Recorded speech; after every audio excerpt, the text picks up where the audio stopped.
नमस्कार दर्शक बंधु आज दिन जाकर गुरुत्वपूर्ण खबर उपर आसतु नजर पकेवा भिडियोटी को शेष पर्यंत देखु चैनल को सब्सक्राइब करनियंतु एमिति नुआ नुआ भिडियो देखियापाई तेबे आसतु संपूर्ण खबर उपर नजर पकेवा।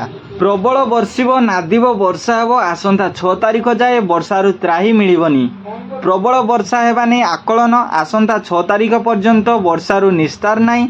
आसंता किछि दिन पई प्रबल वर्षार प्रभाव जेहेतु उत्तर पश्चिम बंगोपसागर लघुचाप क्षेत्र सृष्टि होईछि।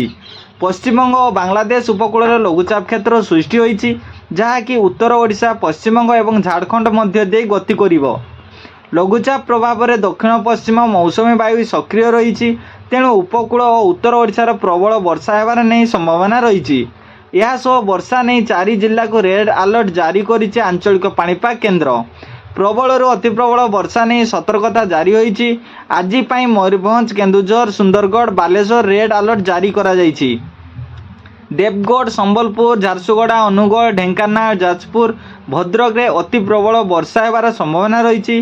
मयूरभंज जिलार किछि स्थान प्रबल अति प्रबल वर्षा होगा संभावना रही। स्थाने स्थाने अत्यंत भारी वर्षा मध्य हेबा नै आकलन करा जाइछि। परवर्ती 24 घंटे मयूरभंज केन्दुझर सुंदरगढ़ झारसुगुड़ा अति प्रबल वर्षा संभावना रही। अनुगुल बालेश्वर बड़गड़ बलांगीर बौद्ध अति प्रबल वर्षा ढेंकानाल केन्द्रापड़ा केन्दुझर सुंदरगढ़ सुबर्णपुर अति प्रबल वर्षा होबार आशंका रही। परवर्ती खबर कार को ओभरटेक करी दुर्घटनार शिकार है बस। बालेश्वर जिला सौर थाना 16 नंबर जातीय राजपथ छपलिया निकट में आज एक यात्रीवाहिनी बस दुर्घटनार शिकार होता बेले यह घटना चालक समेत 3 जन आहत होती। आज पूर्वाह्न नीलमाधव नामक एक यात्रीवाहिनी बस बालेश्वर भुवनेश्वर अभिमुखे जाऊला। छपलिया निकट में आगरे जाउथबा एक कार को ओभरटेक करी एक हाइड्रो को पछरु धक्का देइथिला। फल यार चालक और 2 जन यात्री गुरुतर आहत होते।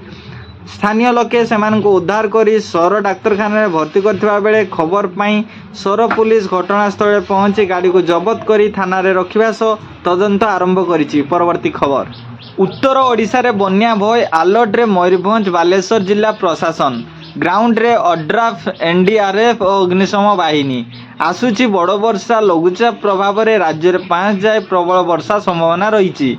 आंचलिक पाणीपाग केन्द्र पक्षरु आज 4 जिला को ऑरेंज वार्निंग जारी करा जाइछि।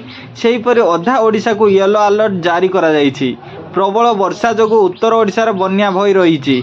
फ्रेंड्स एमिति लेटेस्ट वीडियो पाइबा पई हम चैनल को एबे सब्सक्राइब करंतु जहाँ फल आपण माने डेली न्यू वीडियो पाई परिबे। तो फ्रेंड्स ये वीडियो को व्हाट्सएप फेसबुक ट्विटर माध्यम शेयर कर दियंतु।